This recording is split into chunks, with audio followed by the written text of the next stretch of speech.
মোড়ল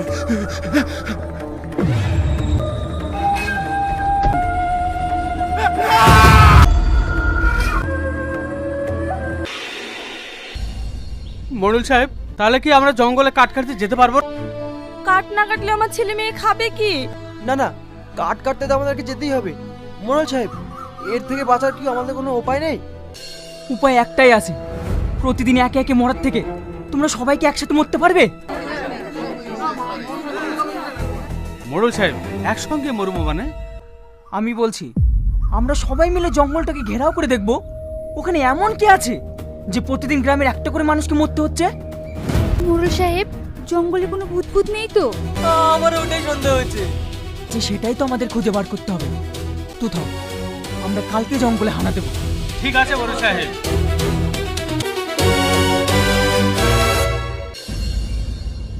রে, তোরা এখানে বসে আছিস, সূর্য কই? আমার গার্লফ্রেন্ডের অভাব আছে নাকি? দেখ গা, পার্কে কোনো মেয়ের সাথে ঘুরে বেড়াচ্ছে। তাই হবে। কি ব্যাপার তুহিনা, তুমি আমাকে পার্কে ঘুরতে যাওয়ার নাম করে জঙ্গলে নিয়ে আসলে কেন? পার্কে তো সবাই ঘুরতে যায়, আমরা না হয় একটু আলাদা সময় কাটানোর জন্য এখানে আসলাম। না, একটা কথা বলবো, তুমি রিয়াজকে ভুলে এত তাড়াতাড়ি আমাকে আপন করে নেবে, এটা আমি স্বপ্নেও ভাবতে পারিনি। রিয়াজ তো আমার বন্ধু, আর ভালোবাসা কি টাইম দেখে হয় নাকি? আজ তোমাকে একটা সারপ্রাইজ দেবো বলে জঙ্গলে নিয়ে এসেছি, তার আগে তুমি চোখটা বন্ধ করো। আচ্ছা, চোখটা বন্ধ করলে সারপ্রাইজটা দেখবো কিভাবে? একটুখানি চোখটা বন্ধ করো, তাহলেই সারপ্রাইজটা দেখতে পাবে। আচ্ছা ঠিক আছে, এই না বন্ধ করলাম।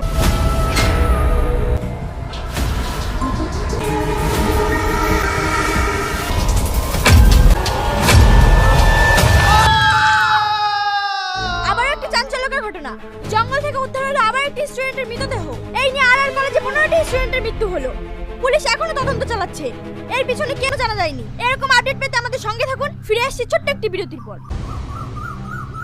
আচ্ছা রিয়াজ, সূর্যর মতো ছেলের সাথে এইরকম ভাবে ভাবা যায়? আমরা যতদূর জানি ও তো খুব ভালো ছেলে। আমার তো এই কলেজে পড়াশোনা করতেই ভয় লাগছে, পরপর 15টা মার্ডার হয়ে গেল। আচ্ছা রিয়াজ, এই কলেজে কোনো আত্মা টাত্তা নাই তো? কি আবল তোর বলছিস? এই যুগে দাঁড়িয়ে কুসংস্কার বিশ্বাস করিস? তোমরা তো সবাই এক জায়গাতেই আছো, চলো আজকে পার্টি করব, হেভি মজা হবে। ওর কি সবসময় মনে রং লেগেই থাকে নাকি? এমনিতে একটা বন্ধুর জন্য টেনশনে মরছি, আর চলে এসছে পার্টি মারাতে। সারা এখান থেকে। এই, ও কি এমন খারাপ কথা বললো? যোগ গরম দেখাচ্ছিস? হ্যাঁ, ওকে কিছু বলে তোর তো গায়ে লাগবে। যত সব। এই চলে এসো। আরে তুমি এত রাগ করছো কেন? বসো তো। ঠিক আছে, তুমি থাকো, আমি চললাম। আরে সুমন, আমার কথাটা তো শোনো। সুমন, দাঁড়াও। আমাদের সব সময় গরম হয়ে থাকে, তুমি ওর কথা কিছু মনে করো না। আসলে কি জানো, আমি তোমার জন্যই তোমার বন্ধুদেরকেও নিজের মনে করি, কিন্তু ওরা আমার সঙ্গে এমন ব্যবহার করে কেন? না, আসলে সূর্য মারা যাওয়ার কারণে আমরা চিন্তায় ছিলাম। হ্যাঁ, ওর জন্য আমারও ভীষণ চিন্তা হচ্ছে। তোমার ওই বন্ধুটা অনেক ভালো ছিল। কি যে ওকে এত নৃশংসভাবে খুন করলো, এমন হাল করেছিল ওকে চিনতেই পারছিলাম না। ওসব কথা এখন থাক না, চলো তোমাকে একটা সুন্দর জায়গা থেকে ঘুরিয়ে নিয়ে আসি। দেখবি ওখানে গেলে মনটাও ফ্রেশ হয়ে যাবে। কোথায়? আরে চলো না, গেলেই বুঝতে পারবে। আজ ভালো লাগছে না, কালকে যাব। কাল কখন যাবে? 4টের দিকে। ঠিক আছে। খুব সুন্দর না জায়গাটা? তোমার মুড অফ হয়ে গেল যে? সুমনের মা ফোন করেছিল, ওকে নাকি কাল রাতে থেকে খুঁজে পাওয়া যাচ্ছে না। সুমনকে খুঁজে পাওয়া যাচ্ছে না?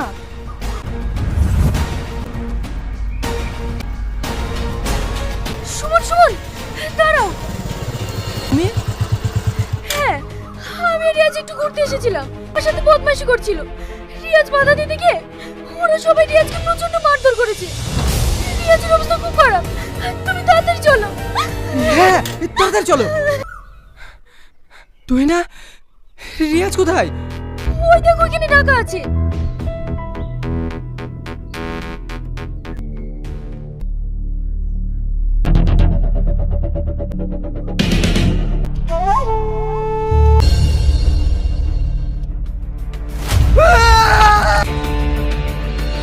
কি ভাবছো?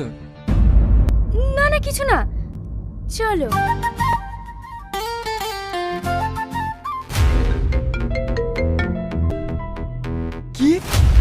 অসুস্থ? ঠিক আছে আমি এক্ষুনি আসছি। তুই না, আব্বা খুব অসুস্থ, আমাকে এক্ষুনি একবার গ্রামে যেতে হবে।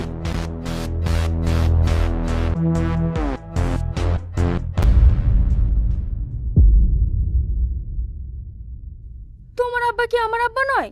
আমিও তোমার সাথে যাব। আবে তাহলে তো ভালোই হয়, চলো।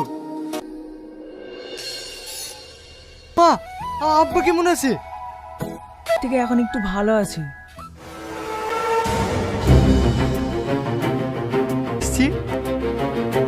বাপ, পরিচয় দিলে না তোমরা অবাক হয়ে যাবে। তাই নাকি? তুমি না ওখানে দাঁড়িয়ে আছো কেন? আসো। ওইভাবে বিলাটের দিকে তাকিয়ে কি দেখছো?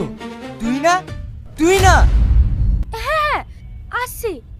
মা, আব্বা, এই হলো সেই তুই না যার কথা তোমাদেরকে ফোনে বলতাম। বাহ, খুব মিষ্টি চেহারা। আমার হবু বৌমা তো একদম পুতুলের মতো দেখতে। বিয়ের আগে অত করে দেখো না, নজর লেগে যাবে। তো এই বিয়েটা দিই, তারপর মন ভরে দেখো। রিয়াজ, বুড়িকে নিয়ে বাড়িতে যা। অনেক দূর থেকে এসছিস, একটু বিশ্রাম নেগা। বিকেলেই তো তোর আব্বাকে ছুটি দিয়ে দেবে। তারপর বাড়িতে গিয়ে সবাই জমিয়ে গল্প করব। ঠিক আছে মা, চলো।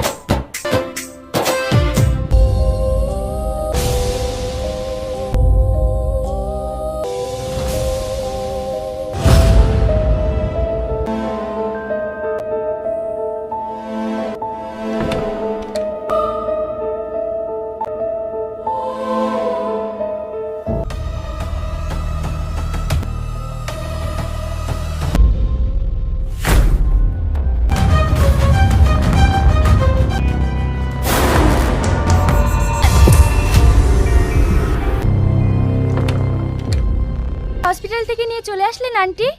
হ্যাঁ, ডাক্তারবাবু ছুটি দিয়ে দিল। তুমি কিছু খেয়েছো মা? হ্যাঁ মানে চা বিস্কুট খেয়েছি। কি? সেই দুপুর থেকে তোমাকে চা বিস্কুট খাইয়ে রেখেছে? থামো রিয়াজ, ওঠ। মা, বিরক্ত করো না, ফার্স্ট ভিজিট ঘুমাই দাও। আচ্ছা ছেলে তো, তুমি আমার সাথে এসো মা। আমি খাবার নিয়ে এসেছি, চারটে খেয়ে নিবা।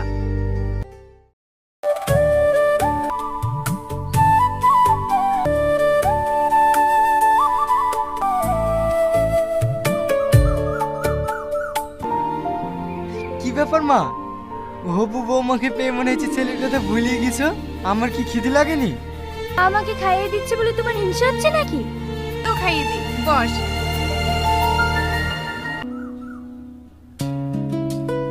পুরি তো শহরে থাকে, ও তো গ্রামের কিছু দেখেনি। তুই ওকে একটু গ্রামটা ঘুরিয়ে দেখাস। ও নিয়ে তোমাকে চিন্তা করতে হবে না, আমরা একটু পরে ঘুরতে বের হব।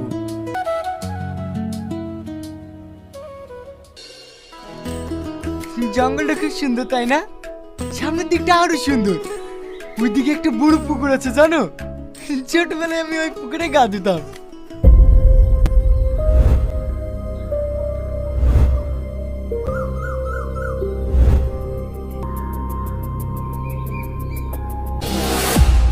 তুই না গাছটার দিকে তাকে কি ভাবছো জানো?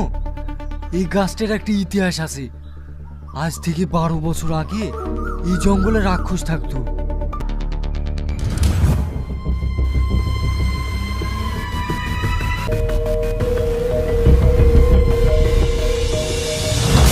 তোমরা সবাই শোনো, একটা জায়গা তন্ন তন্ন করে খুঁজবে, একটা জায়গাও যেন বাদ না যায়।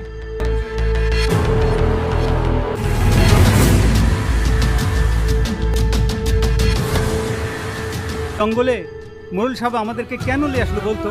আমরা বুড়ো মানুষ, যদি বড় জন্তু জানোয়ার থাকে আমরা ধরতে পারবো না আটকাতে পারবো? তুই বল বল। না, আটকাতে পারবো না, বগল দাবা ধরে একবার মেরে ফেলবো।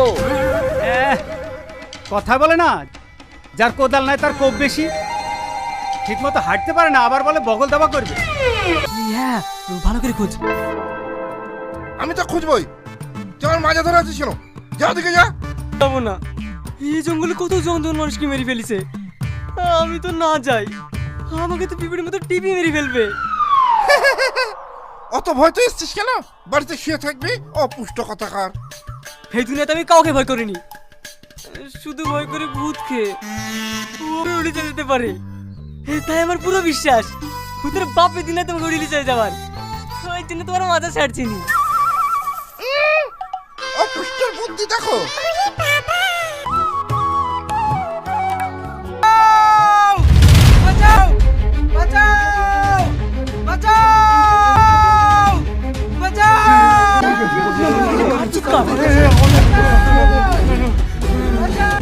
মোড়ল সাহেব, এই আওয়াজটা তো গোপালের মতো মনে হচ্ছে। আওয়াজটা কোন দিক থেকে আসছে? মোড়ল সাহেব এই দিক থেকে। তাড়াতাড়ি চলো সবাই। এই চল।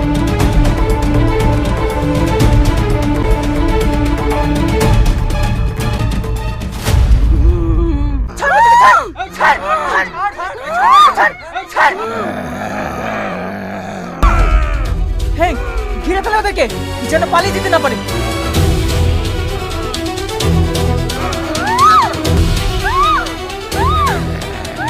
এই, পালাও, ধর ওদেরকে।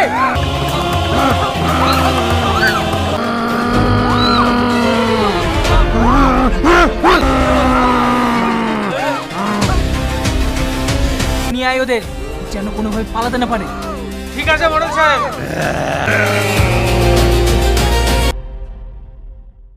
কিছু জ্বালানি করিয়ে নিয়ে আয়, জ্যান্ত পুড়িয়ে মারবো এদের।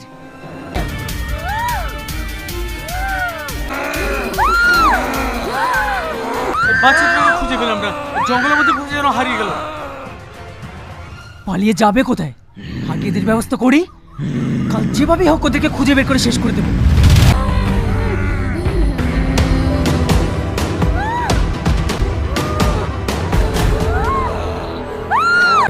ঠিক আছে মোড়ল সাহেব।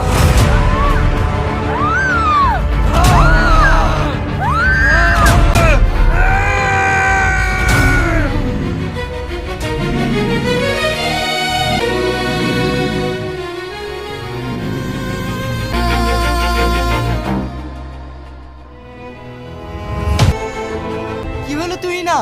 এসো। হ্যাঁ আসছি।